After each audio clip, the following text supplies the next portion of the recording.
आम्हाला ते महापौर झाल्याच्या नंतर अभिमान होता की वरपुडकर साहेब आमच्या वार्डात इतका निधी देतात.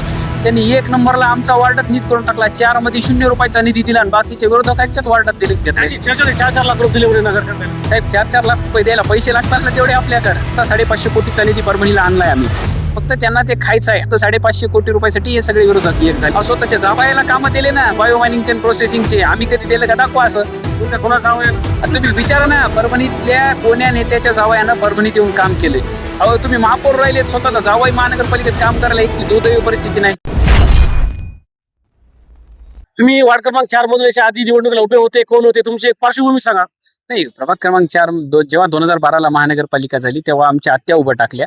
त्याच्यानंतर 2007 चांगलं काम केलं. 12च्या नंतर 17लाही आमचा विजयच झाला होता. आता 2025ला ओपन पुरुष जागा सुटलेली, मी स्वतः लढणार आहे. तेव्हा परिस्थिती अशी होती की आमचे राजेश भैया वारल्याच्या नंतर निवडणुकीची जबाबदारी माझ्या एकट्यावर पडली होती. त्याच्यातून पण सगळे दिग्गज तेव्हा एक झाले आणि माझ्या विरोधात लढले. आज तेच उमेदवार पुन्हा भेटायला लागले. तर यावेळेस परिस्थिती वेगळी आहे. सध्या परभणीमध्ये एकच नाव आहे, अक्षय देशमुख. अक्षय देशमुख यांच्या म्हणण्यावर अजितदादांनी महापालिकेत सभा घेतली. राज्याच्या उपमुख्यमंत्र्यांनी महापालिकेत बैठक लावली. अक्षय देशमुख यांच्या म्हणून अक्षय देशमुख असं काय करिश्मा आहे, काय जादू अक्षय देशमुख? नाही साहेब, जादू काही नाही. अजितदादा असा नेता आहे की काम करणाऱ्याला संधी देते. अजितदादांनी आमच्यामध्ये काही गट्स बघितले असताना आमचं काम करण्याची पद्धत पाहिली असन.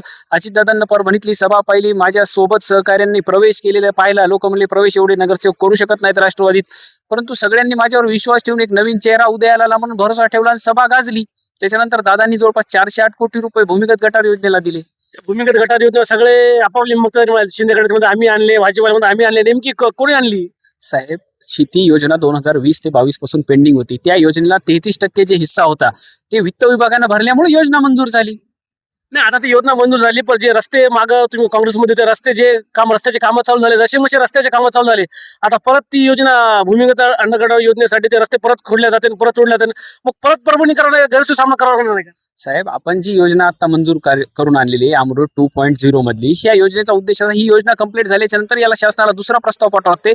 जेवढे रस्ते फुटले जाणार तेवढ्याच रोडला निधी पण ह्या योजनेच्या नंतर दुसरी योजना त्याच्यातून मिळणार आहे. म्हणून रस्ते फोडले जाण्याचा विषयच येत नाही. रस्ते परतच कामासाठी फोडावं लागते ना साहेब. रस्ते फोडणार 100% फोडावं लागणार, परंतु या नेत्यांना जे काम 2020 मध्ये कंप्लीट करायला पाहिजे 22 मध्ये आता त्यांनी ते 2025 उजवलं, ही त्यांची चुकी आहे. कोणते नेते? ज्यांनी परभणीत राजकारण केले, महानगरपालिका त्यांनी माझ्या विरोधात इतका कट रचायला केले, पण ते कुठंच सक्सेस होईना झालेत. नाही, आता तुम्ही असं म्हणाले की ज्यांनी आता ते तुमच्या महायुतीचा भाग झालेत, मग परत लोकांनी तसे लोक निवडून द्यायचं का? नाही साहेब, ते महायुतीचा भाग आता झाले. तर इतके दिवस आम्ही सत्तेत अजितदादा सोबत गेल्याच्या नंतर शहराला जी निधी आणायला लागलो आणि त्यांनी ठीक आहे ना, आम्ही जेव्हा काँग्रेसमध्ये होतो तेव्हा ते वेगळ्या पक्षात होते, राष्ट्रवादीत होते, परत काँग्रेसमध्ये आले. आता काँग्रेसचं सरकार गेलं ते आता भाजपमध्ये आले. याच्यानंतर बी भाजपचं कधी भविष्यात सरकार गेलं ते ज्या सरकारमध्ये जातात, त्यांच्यात आणि आमच्या राजकारणात फरक आहे. नाही, त्यावेळेस तुम्ही काँग्रेसमध्ये त्यांच्यासोबत तुमचे ते नेते होते. साहेब, 100% नेते होते, आम्ही त्यांना नेते मानलं होतं, पण त्यांनी आम्हाला कार्यकर्ते मानायला पाहिजे ना. आम्हाला ते महापौर झाल्याच्या नंतर अभिमान होता की वरपुडकर साहेब आमच्या वार्डात इतका निधी देतात. त्यांनी 1 नंबरला आमच्या वार्डात नीट करून टाकला. 4 मध्ये 0 रुपयाचा निधी दिला आणि बाकीच्या विरोधकांच्याच वार्डात दिले. ते सेटलमेंटचं राजकारण आहे, त्याला आम्ही कंटाळलो, त्यांच्या बाकी काहीच नाही. माग प्रतापभाईचा इंटरव्ह्यू ते म्हणले परभणीचं जे वाटोळ केलं तेच भाजपमध्ये गेले म्हणे. अगदी बरोबर आहे ना. मग प्रताप भाईंना जे सांगितलं त्याच्यात मी सहमत आहे.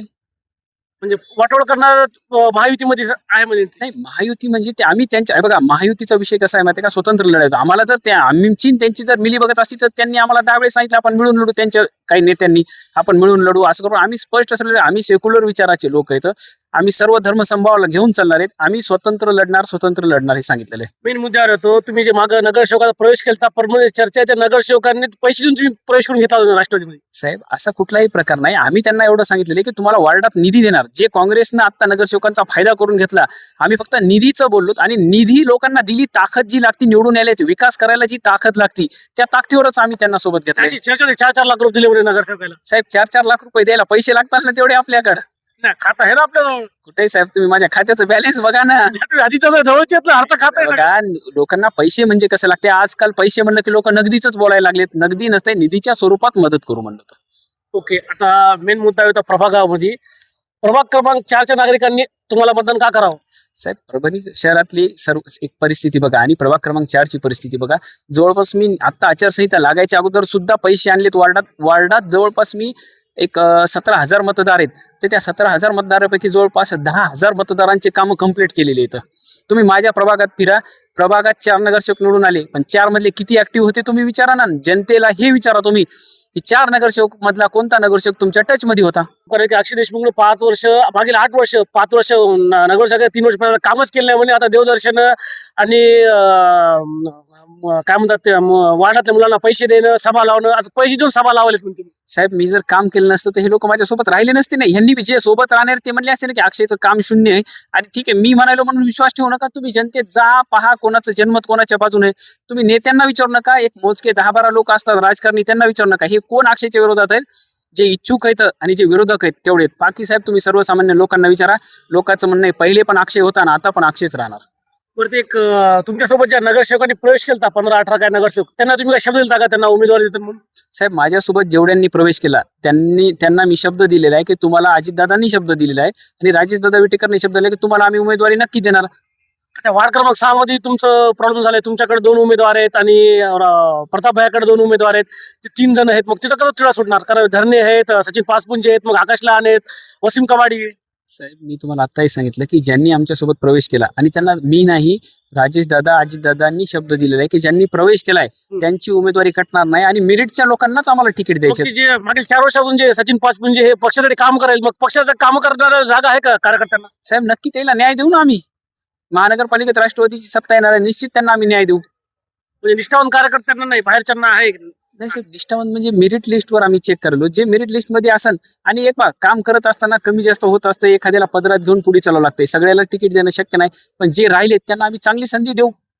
तुमचे युनिफॉर्म वाटले का तुम्ही सगळ्यांना? नाही, आता आज सूरज चव्हाण साहेब येणार आहेत. राजेश दादाची आमची बैठक आहे, आज बैठक होईल. उद्या सकाळी आम्ही फॉर्म वाटप करू. वार्ड क्रमांक 13 मध्ये 4 उमेदवार फिक्स झाले, घडीचं चिन्ह लावून फिरायले, ते प्रचार करायला, उमेदवारी अर्ज भरला त्यांनी खाली. साहेब, बरोबर आहे. जे वार्ड आमचे क्लिअर आहेत त्यांना आम्ही स्पष्ट सांगितले की तुम्ही 4 फायनल आहेत, कामाला लागा. आता सध्या जे शहरात चर्चा आहे, प्रताप भाईने असा आरोप केला की जे नगरसेवकांनी प्रवेश केला ते सर्टिफाईड नगरसेवक आहेत का म्हणे. तुम्ही नगरसेवक कोणाला म्हणता का म्हणे? म्हणजे महापौरचा पोरगा बायको फिरणार महापौर, मी त्याचा पोरगी महापौर, म्हणजे तुम्ही तुमच्या आरोप केला तुम्ही नगरसेवक नाहीत. नगरसेवक नाही. आता आपल्या शहरातलं आरक्षण आहे. तुम्ही परिस्थिती पाहते की 65 मधले काही सगळे स्वतः नगरसेवक नसतात. महिलांना आरक्षण दिलेले आहे शासनानं. त्याचा प्रतिनिधी म्हणून कोणीतरी काम करत असते. आता या टीका टिप्पणीला उत्तर देणं मला योग्य वाटत नाही. बरं, अशी चर्चा आहे की परभणी शहरातले सगळे राजकीय नेते मंडळ एकूण अक्षय देशमुखला पाडायसाठी माग लागलेत का? साहेब, मी त्या दिवशीच्याही बाईटमध्ये सांगितलं होतं की कंसाचा वध करायला श्रीकृष्ण जन्माला येत असतंय, हे लक्षात ठेवा. नाही, सगळ्या जाती धर्माचे लोक असतात, खुलून सांगा कंसाचा वध. कारण काही लोकांना, काही अल्पसंख्याक समुदायाचे लोक आहेत, त्यांना कळत नाही. बघा, परभणी शहरात विकासाची नांदी सुरू झाली. एक नवीन चेहरा परभणीकरांना ऑप्शन भेटले. इतके दिवस सेटलमेंटच्या राजकारणात लोकांना ऑप्शन नव्हतं, आज एक ऑप्शन भेटले म्हणून हे सगळे यांना जे आता 550 कोटीचा निधी परभणीला आणलाय आम्ही, फक्त त्यांना ते खायचं आहे आणि आम्हाला काम करून दाखवायचे. ह्या फक्त 550 कोटी रुपयासाठी हे सगळे विरोधक एक झालेत, बाकी याचा काहीच उद्देश नाही. तुम्ही सेटलमेंटचं राजकारण म्हणाले, मग जे तुमच्या सोबत ती पालिका घ्यायची आणि तुम्ही विधानसभा घ्या, सगळं सेटलमेंट चालायचं. म्हणजे प्रताप पालिकेत राहायचे आणि ते आमदार राहायचे. आता मी हेच सांगायलो की आम्ही राष्ट्रवादीचे, तुम्ही पहिली महानगरपालिका पाहिली असताना आताची पाहिली असताना, आता सर्वजण आम्ही समेरामेनं राजेशदादांनी सांगितलंय, अजितदादांनी सांगितलं की आपल्याला कोणासोबत ऍडजस्टमेंटचं राजकारण करायचं नाही. 65 जागा आपल्याला लढवायच्या आता, म्हणून आम्ही विकासाचं राजकारण करायला होतं. मग सर्टिफाईड नगरसेवक होणार का? साहेब, आता बघा ना, ओपन पुरुष सुटली म्हणल्या 16 तारखेला निकाल तुम्हाला सांगा सर्टिफाईड अक्षय देशमुख राहील का नाही राहील. नाही, प्रभागामध्ये अशी चर्चा होते, हिशोबात सांगायलो मी की ग्राउंडला तुमचं तेवढं काही काम नाही म्हणे. साहेब, हे लोक चर्चा कोण करायला? हे विरोधक चर्चा करायचे आणि मोजके समजा 15,000 20,000 लोकांमधले मोजके 5-50 लोक चर्चा करतात. परंतु तुम्ही जर जनतेमध्ये गेली तर तुम्ही आज बघा, ज्या ज्या ठिकाणी आमच्या प्रचार सभा व्हायल्यात, कॉर्नर बैठक व्हायल्यात, एवढं लोक प्रेमानं स्वागत करलेत, बँड फटाकले ना, अशी कुठलीच पार्टीची परिस्थिती नाही. बँड फटाके स्वागताला तुम्ही पैसे दिले म्हणून त्या? साहेब, असं शक्य होत नसते राजकारणामध्ये. याव त्या लोक ठीक आहे, मी किती काय देतो म्हणलं, पण तिथे लोकांचं मत लागेल ना की अक्षय आल्यावर बँड लावा, या लोकांना म्हणलं पाहिजे ना. नाही तर ते लोक म्हणले असते अक्षयला दारात येऊ देऊ नका, आपलं काम केलं नाही त्यानं. हे मात आहे का नाही तुम्हाला? ते आमचं काम विचारलं, जे सध्या चर्चा आहे शहरात, चर्चेवर आम्ही बोलणार लोक. साहेब, चर्चेवर काय झाले म्हणजे फक्त विरोधक ह्या गोष्टीमुळे एक झाले आणि टार्गेट फक्त अक्षय देशमुख ठेवलंय, बाकी काय. आणि मला काही फरक पडत नाही, जनता माझ्यासोबत आहे. साहेब, जर आम्ही 2012 ते 17 काम केलं नसतं, 17 ते 25 काम केलं नसतं, तर लोकांनी आता आम्हाला तेवढी ताकदच नसती उभं टाकायची. तुम्ही काम केलं म्हणाले, तर तुम्ही म्हणले 17 मध्ये तुमच्या नगरसेवक जेव्हा काँग्रेस सत्ता होती, काँग्रेसचा निधीच भेटला नाही, मग कामं कोणती केली? प्रशासक काळात जेवढे मी 5 वर्षात काम करू शकलो नाही तेवढं प्रशासक काळात काम केलेत. माझ्या वार्डात तुम्ही बघा, माहितीचा अधिकार टाका, जेवढे 2017 ते 22 मध्ये कामं नाही झाली, त्याच्यानंतर प्रशासक काळात जे कामं झाली तुम्ही ते कामं पहा ना. मी किती किती मोठ्या योजना रोड ग्रँड मध्ये पैसे आणले, मूलभूत सुख सुविधा मध्ये आणले, मूलभूत सोयी सुविधा आणले, दलित वस्ती आणले, दलित उत्तर निधी आणला. कारण तुम्ही प्रशासकात उल्लेख करायले मागे जे आयुक्त होते धैर्यशील जाधव ते फक्त इथं आलते म्हणे भूमिगत गटात योजनेचे पैशाचं कमिशन खायला, त्या टक्केवारी खायला. आता त्यांनी गेले, मग आता दुसऱ्या पक्षाचे आले. म्हणजे मागेही प्रवीण देशमुख म्हणले की परभणीत जी कचरा केला, सगळा परभणीची जी कचरा कुंडी केली ते फक्त अजितदादाच्या राष्ट्रवादीच्या आयुक्तांनी केली, म्हणजे ज्यांनी आयुक्त बसवलं ते काम. साहेब असं काही होत नसते राजकारणात. आणि मला सांगा ना, जर चर्चा होती शहरामध्ये की आयुक्त तुमचा पक्षाचा होता म्हणून. असं पक्षाचा कसा आयुक्त असेल? म्हणजे तुमच्या विचारावर तुम्ही त्याला आणलं होतं. नाही साहेब, आणायला मी कोण येतं? आताही जे आणले ते बी कोणा विशिष्ट पक्षाच्या थ्रू आणलेले. नाही, हे बघा, हे काय चाललंय माहितीये का, की प्रशासक महानगरपालिकेत बसले, मोजकेले त्याची पहिली मक्तेदारी होती, आता ती मक्तेदारी बंद झाली, म्हणून ते आरोप करायले. त्याचा कोणा मुद्दाच नाही. आणि ते जे सांगले की कचऱ्याचा प्रश्न, यांनी आतापर्यंत कधी बायो मायनिंगला, प्रोसेसिंगला, मी बायो मायनिंगला 15 कोटी आणि प्रोसेसिंगला 15 कोटी आणले तर कचऱ्यासाठी यांनी कधी आणलेत का विचारा तुम्ही. कोणते नेते म्हणाले? हे सगळे मातब्बर नेत्याचे आरोप करायलेत आमच्यावर. त्यांनी कधी आणलेत का? स्वतःच्या जावयाला कामं दिले ना बायो मायनिंगचे आणि प्रोसेसिंगचे. आम्ही कधी दिलं का? दाखवा असं. कोणत्या कोणाचा जावयाला? तुम्ही विचारा ना, परभणीतल्या कोण्या नेत्याच्या जावयानं परभणीत येऊन काम केलंय? अहो, तुम्ही महापौर राहिलेत, स्वतःचा जावाई महानगरपालिकेत काम करायला इतकी दुर्दैवी परिस्थिती नाही. मग मला सांगा, ह्याच्यामुळे तो लोक राजकारणाला कदरले ना. एखाद्या ठिकाणी जर राजकारणी येणार म्हणले लोक जमा होईना झालेत, परिस्थिती आहे. अहो, लोकांना सांगावं लागले की आज तशी परिस्थिती नाही, आम्ही वेगळं राजकारण करत, तेव्हा लोक जमा व्हायलेत. आणि उद्याच्या 15 तारखेच्या नंतर हे नेते तुम्हाला कुठेही दिसणार नाहीत. परभणीत एक विकासाचं राजकारण नवीन सुरू होणार आहे. 15 तारखेला 16 तारखेला राष्ट्रवादीचा गुलाल असणार निश्चित. 16 तारखेला परभणी शहर महानगरपालिकेवर अजितदादा, राजेशदादाच्या नेतृत्वात राष्ट्रवादी काँग्रेस पार्टीचा झेंडा फडकणार. महापौर अक्षय देशमुख राहणार नाही, महापौर हे पक्ष जे ठरविल ते राहील. नाही, एवढी तुम्ही तुमच्या खांद्यावर, तुम्ही तुमचं वय कमी आहे, तुम्ही एवढी जिम्मेदारी घेतली, एवढे नगरसेवक घेतले, एवढ्या प्रस्थापिताला तुम्ही भेदायले, एकटं लढायले. तुम्ही उल्लेख केला की कर्णाचा काय ते मला मन आठवण काय, तर तेवढं करायला म्हणजे अक्षय देशमुख मध्ये जेवढे कॅपॅसिटी आहे, मग पक्ष जबाबदारी देईल ना महापौर म्हणून का युवा चेहऱ्याला. हे बघा, जर आरक्षण सुटलं तर निश्चित अजितदादा आणि राजेशदादा संधी देतात, हे मला विश्वास आहे. आरक्षण सुटल्यावर अक्षय देशमुख महापौर राहणार परभणीचे. हे बघा, जर आरक्षण सुटलं आणि जर अजितदादा आणि राजेशदादा म्हणले तर 100% महानगरपालिकेवर मला संधी मिळेल अशी वाटते खात्री. मेहनत सगळं तुमची चालू आहे ना. मेहनत सगळं तुम्ही करायला. नाही, मेहनत जरी मी करत असलो तर शेवटी पक्षाचं नेतृत्व काय ठरवतं याच्यावर डिपेंड आहे. आणि अजितदादा आम्हाला कधी नाराज कर आतापर्यंत केलं नाही, तर आता काय करणार? दादाचा आमच्यावर पूर्ण विश्वास आहे. दादा निश्चित आम्हाला न्याय देतील. बहुमत भेटेल का? सगळं जवळपास आम्ही 65 जागा लढवणार आहेत, तर आमच्या करीब 40च्या जवळपास जागा येतील. गुलाल राष्ट्रवादीचा नक्की राष्ट्रवादीचा झेंडा राष्ट्रवादीचा दिसेल 16 तारखेला.